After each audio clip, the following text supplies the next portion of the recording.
Switching gears here to recruiting, and the nation's number one quarterback, Jared Curtis, could be closing in on a decision.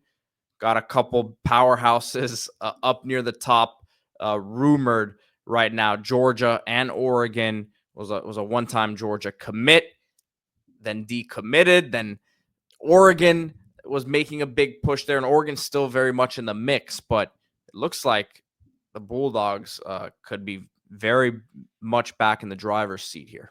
Yeah, no, this is a player who committed to Georgia almost a year ago. It's March 17th, 2025. He committed to Georgia March 23rd, 2024, decommitted in October, and now Georgia down the home stretch. This is a battle, right? He visited Oregon last week, visited Georgia over the weekend.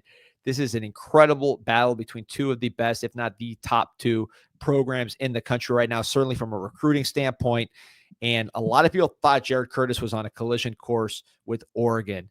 Dan Lanning was going to get that done, but now you're starting to see Georgia get the momentum. Steve Wiltfong at On3, one of the most plugged-in guys around. He said the intel favored the Ducks going into these trips. This is the respective trips to Oregon and Georgia, but there's always been a lot of love for Georgia. We'll see where it falls. Curtis has been fluid through the process and has shown love to both programs. And, I mean, again, I think you hear Benjamin Woke talking about Curtis, and he said, the overwhelming belief is that Curtis and his family are trending towards the end of the process.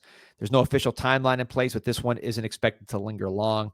It's still too early to call either way, but there's a sense of confidence in Athens. So, you're starting to see Georgia buzz pick up. Again, going in, the favorite would have been Georgia, but now all this talk, it would have been Oregon, but all this talk about Georgia as you get close. And I've learned when you start to hear the buzz picking up late on a team, that's something to keep an eye on. And I think with Georgia, it seems like they're making a little bit of a run. Yeah, and you see some of the clips here from his season last year. Roddy Nabulsi tweeted this out. This is when he saw him live there. So you get a better look than some of the huddle stuff, just how big this guy is.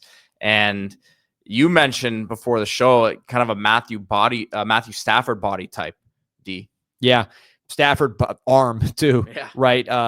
Another Georgia quarterback. It just comes off so easy. Staff and the arm angles too. Yeah, throwing across his body and on the run, and then he has the athleticism as well. So I don't think they're going to be doing too many design runs with him. Not that he can't run, but you see him here moving and making these throws downfield. And look, by the way, when I say that, Georgia, it seems like Georgia's making a run, there's a very, very good chance that Curtis winds up at Oregon again. That's been, I don't want to say the expectation, but that's been the favorite.